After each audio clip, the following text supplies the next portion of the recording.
Oke, sekarang aku mau ke Kak Gilang dan Kak Sinta nih. Kasihan dari tadi udah dianggurin. Ketika kita disakiti, nah balas dendam terbaik itu yaitu meningkatkan kualitas diri gitu. Terakhir beri reward pada diri sendiri apabila kita telah bisa mencapai target yang kita tetapkan di awal. Oke, halo Kak Gilang, Kak Sinta. Mungkin bisa diceritain dulu deh. Aku tuh kemarin denger ya, Kak Gilang ini salah satu peraih medali perunggu Olimpiade apa kompetisi apa gitu ya Kak, yang se-Indonesia. Mungkin bisa diceritain dulu deh tentang prestasinya Kak Gilang ini. Silakan Kak. Oh iya Kak, itu kemarin waktu liburan semester pertama, saya mengikuti kompetensi sains se-Indonesia. Yaitu awalnya itu diajak teman Kak dari satu jurusan dan coba-coba tanpa persiapan yang mumpuni. Tetapi saya ya berusaha sebisa saya dan tidak nyangka dapat perunggu. Wow, keren Itu banget. Kak. Keren, keren, keren. Gak nyangka ya ternyata pas liburan, tapi bisa produktif sampai ikut kompetisi tingkat nasional nih Kak Gilang. Kalau buat Kak Sinta sendiri, aku kemarin dengar-dengar Kak Sinta ini habis ngeluncurin buku ya Kak sama teman-temannya Kak Sinta.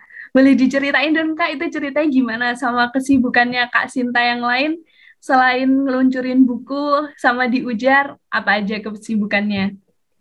Silakan Kak.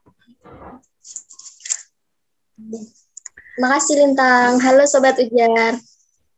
Halo. Iya bener, jadi kemarin tuh sekitar 3 buku ya yang kita terbitkan sama teman-teman. Jadi aku kan bergabung dengan komunitas menulis. Nah, namanya komunitas suka nulis gitu. Jadi kemarin ini selama pandemi kita nulis bareng buku-buku yang menginspirasi. Jadi mungkin ada sedikit yang bisa membangkitkan semangat teman-teman kayak gitu. Nah, kemarin tuh judulnya yang pertama ada buku My Dream My Passion kayak gitu. Jadi isinya itu tentang passion dari masing-masing diri kita seperti itu. Jadi kan passion dari setiap orang itu kan berbeda.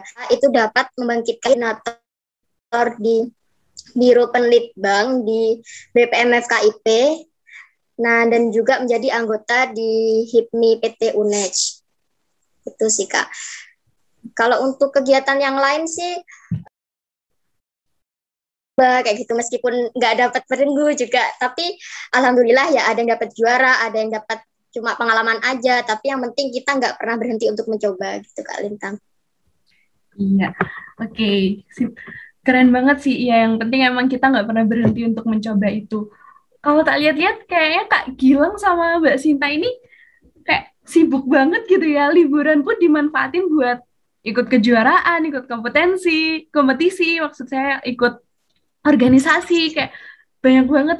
Apa sih Kak motivasinya, apa sih rasanya, terus kayak pasti kayak pernah ada kendala kan jadi orang sibuk gitu. Bisa diceritain mungkin dari Kak Sinta dulu apa yang dirasain, apa kendalanya, terus apa asiknya jadi orang sibuk. Oh iya, apa dulu nih Kak? Motivasi dulu, apa Ya, kendala dulu? boleh, boleh Kak, Motiv mungkin motivasi dulu. Kalau motivasinya itu sebenarnya ada banyak hal sih yang memotivasi untuk terus untuk terus berkarya, untuk terus berproses. Nah, itu salah satunya juga itu dari patah hati, Kak. Wah, dari patah hati. Jadi dulu itu pernah kan aku mengalami patah hati yang ya sedikit luar biasa gitu. Nah, dari situ kan pasti kayak anak-anak muda itu terpuruk gitu kan, susah move on, terus kayak keinget-inget mantannya kayak gitu ya Kak. Jadi dari situ juga aku mengawali buat mencari kesibukan biar nggak inget sama mantan seperti itu Kak. Jadi awalnya itu. Nah, terus aku mulai menulis, terus mengikuti kegiatan kayak webinar-webinar, kayak gitu, lomba-lomba, jadi kayak gitu. Jadi sebenarnya buat teman-teman, Sobat Ujar atau siapapun yang melihat podcast ini, ketika kita disakiti, nah balas dendam terbaik itu yaitu meningkatkan kualitas diri gitu, Kak. Nah, kemudian untuk motivasi yang lain juga, itu masa depan. Kita kan punya masa depan. Tentunya juga kita jadi harapan dari orang tua, dari keluarga kita gitu ya, Kak. Jadi dari harapan itu selalu menanamkan pada diri sendiri gitu untuk terus berproses, gak berhenti untuk berjuang kayak gitu. Terus juga buat teman-teman tuh perlu ya menulis mimpi-mimpi kalian di buku gitu. Jadi ketika kalian menulis mimpi-mimpi itu, ketika kalian membacanya lagi, kalian bisa mengevaluasi mana mimpi-mimpi yang sudah tercapai, mana yang akan dilakukan seperti itu. Jadi juga kita akhirnya ketika kita santai, oh iya ada mimpi yang harus diwujudkan seperti itu, Kak. Terus mungkin langsung ke susah senang. Iya, susah senangnya boleh. Ya, kalau kendalanya itu kadang kalau ada bebarengan acara di satu waktu seperti itu, Kak. Nah, itu biasanya kalau aku sendiri itu menentukan skala prioritas gitu. Jadi semisal ada 2 acara dalam satu waktu. Nah, itu aku yang paling dibutuhkan tuh di acara yang mana seperti itu. Nah, aku bakal datang di acara yang paling aku dibutuhkan dulu. Nah, kemudian aku baru datang ke yang satunya seperti itu. Jadi tetap semuanya itu aku jalankan tapi ada skala prioritasnya. Soalnya kan sama-sama memang pilihanku gitu. Jadi sama-sama jadi tanggung jawabku.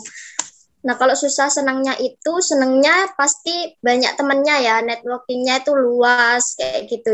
Jadi ketika kita ikut lomba pasti ada grupnya, dapat kenalan baru kayak gitu. Terus wawasan, skillnya juga bakal bertambah. Terus juga kita bakal tahu karakter dari tiap individu kayak gitu kan. Pasti tiap orang tuh karakternya beda-beda kan. Nah, dari situ kita juga bisa tahu dan bisa mengontrol diri gimana cara beradaptasi dengan orang-orang yang seperti ini, seperti itu, Kak.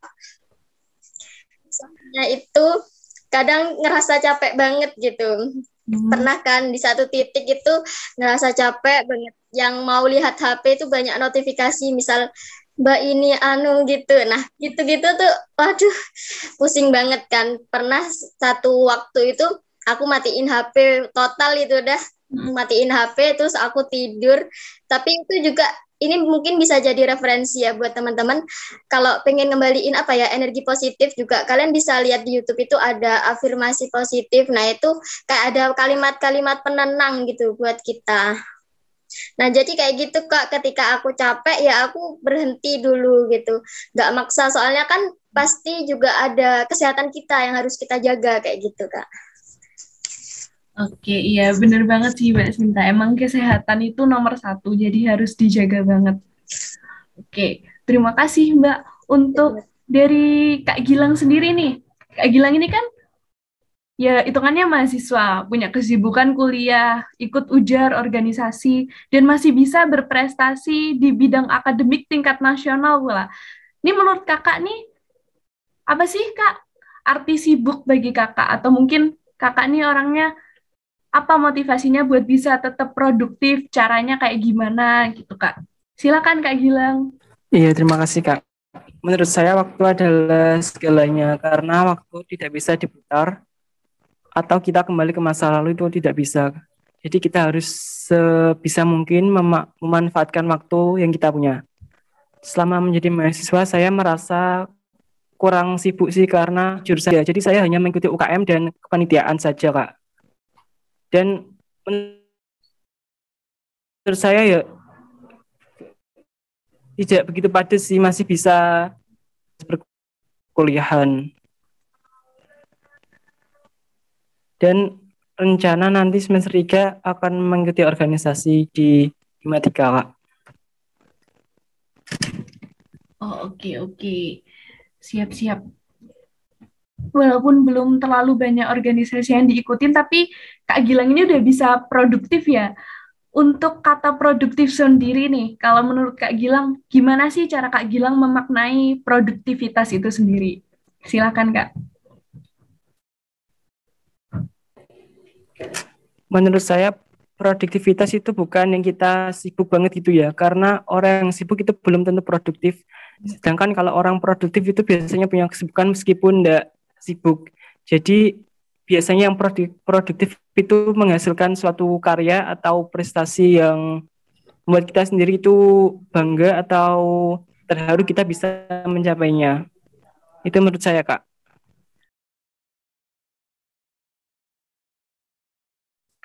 Oke, kalau dari Mbak Sinta sendiri gimana sih pandangannya mengenai produktivitas itu sendiri? Silakan Mbak Sinta. Seseorang itu dikatakan produktif ketika dia itu bisa menghasilkan sesuatu. Nah, bisa berupa karya, sebuah produk, atau mungkin skill gitu ya. Jadi skill itu juga sesuatu yang apa ya, yang dihasilkan dari sebuah proses. Meskipun kadang nggak terlalu kelihatan kan. Seperti itu sih Kak Lintang, hampir sama sih. Oke, oke. Kalau dari Mbak Sinta sendiri nih, aku mau minta tips and trick dong gimana sih caranya mengatur waktu ala Mbak Sinta selain yang udah disebutkan tadi. Kalau katanya Mbak Sinta tadi kan bisa dari menulis mimpi-mimpi, tapi kalau dari segi time managementnya Mbak Sinta sendiri nih, mungkin apa sih yang dikorbankan untuk bisa seproduktif itu gitu. Silakan Mbak Sinta. Ya, kalau kalau aku sendiri sih sebenarnya untuk schedule kayak gitu tuh ya Lintang. Kak Lintang. Nah, itu biasanya perlu sesuai schedule sih. Jadi kalau untuk waktu pelaksanaan kayak gitu, time manajemennya itu lebih ke apa ya? Aku mana sih yang prioritasin dulu gitu. Lebih ke kayak gitu sih. Yang penting itu tahu kapan deadline-nya, kapan ini harus selesai, kayak gitu. Kalau dari aku sih. Oke, oke, siap, siap nih Kak. Halo. Terus terakhir nih Kak, kalau dari Kak Sinta dulu nih, apa sih pesannya buat Sobat Ujar biar bisa produktif? Gitu, Kak. Silakan Kak. Pesannya buat sahabat Ujar, juga buat aku sendiri sih. Jadi teman-teman itu bisa yang pertama temukan dulu passion kalian. Apa sih yang kalian suka kayak gitu. Jadi kayak dianalisis gitu. Kira-kira nanti minatnya di mana kayak gitu. Ketika udah tahu passionnya di mana, nanti bisa untuk selanjutnya tuh udah bisa ngetahui. Nah kira-kira kegiatannya apa yang cocok sama passion yang aku miliki kayak gitu sih. Nah nanti kalau semisal passion itu udah diketahui, ya udah itu nanti tinggal apa ya ditekuni gitu terus istiqomah aja karena apapun passionnya kalau itu dilakukan apa ya secara terus menerus itu kan pasti selalu berkembang. Nah pasti itu bakal memiliki nilai lebih nilai jual dan juga harus memiliki manfaat itu sih Kak kalau dari aku. Jadi jangan pernah berhenti untuk mencoba dan mencoba. Jangan pernah takut gagal gitu. Jadi sebenarnya gagal itu bukan saat kita mencoba terus nggak dapet juara itu bukan itu sih kalau menurut aku. Jadi gagal itu ketika kita emang udah nggak berani mencoba. Itu definisi gagal menurut aku. Oke, Alhamdulillah keren banget nih pesannya Itu Kak. Kak Lina. Semoga bisa diterapkan sama teman-teman Ujar yang lainnya.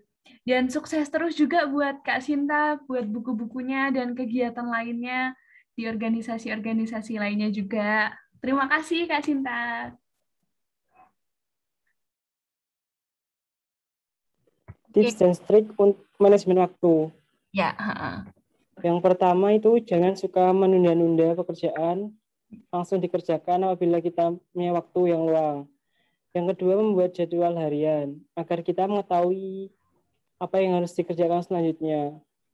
Selanjutnya, buat skala prioritas agar kita mengetahui bagaimana apa yang maksudnya DL yang mepet gitu Kak. Iya.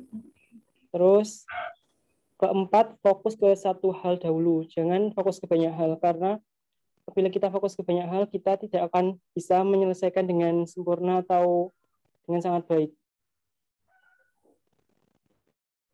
Lalu yang terakhir, beri reward pada diri sendiri apabila kita telah bisa mencapai target yang kita tetapkan di awal.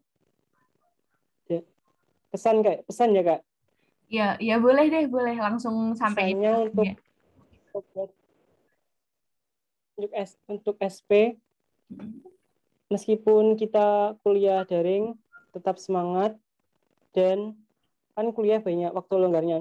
Gunakan untuk mengikuti kegiatan yang positif agar kita mendapatkan ilmu yang bermanfaat. Sudah Kak, itu dari saya. Oke. Sih bener sih, aku setuju banget sih sama Gilang. Sesibuk apapun kita, kita itu harus bisa ngasih reward ke diri kita sendiri. Soalnya biar kita ngerasa diapresiasi juga. Makasih ya Kak Gilang udah nge-share tips and trick buat time management sama udah ngasih pesan-pesan ke Sobat Ujar. Kedepannya sukses terus juga ya buat Kak Gilang di kompetisi ataupun di kuliah dan di Iya, organisasinya Kak. juga. Sama-sama. Ya, terima kasih Kak Gilang. Oke Sobat Ujar, nggak kerasa nih, ternyata udah selesai kita bincang-bincangnya dengan keempat narasumber kita pada pagi hari ini. Belum tentu pagi sih, kalian bisa aja lihat podcast ini siang, sore, atau malam kan? Yaudah deh, pokoknya narasumber kita di hari ini tuh sangat inspiratif banget. Dan semoga kalian semua terinspirasi dan jadi semangat kembali nih setelah menonton podcast ini. Terima kasih buat yang udah nonton. Jangan lupa like dan subscribe channel YouTube-nya UNEDS Mengajar supaya kalian nggak ketinggalan updatean dari kami. UKM UNEDS Mengajar. Terima kasih. Wassalamualaikum warahmatullahi wabarakatuh. See you.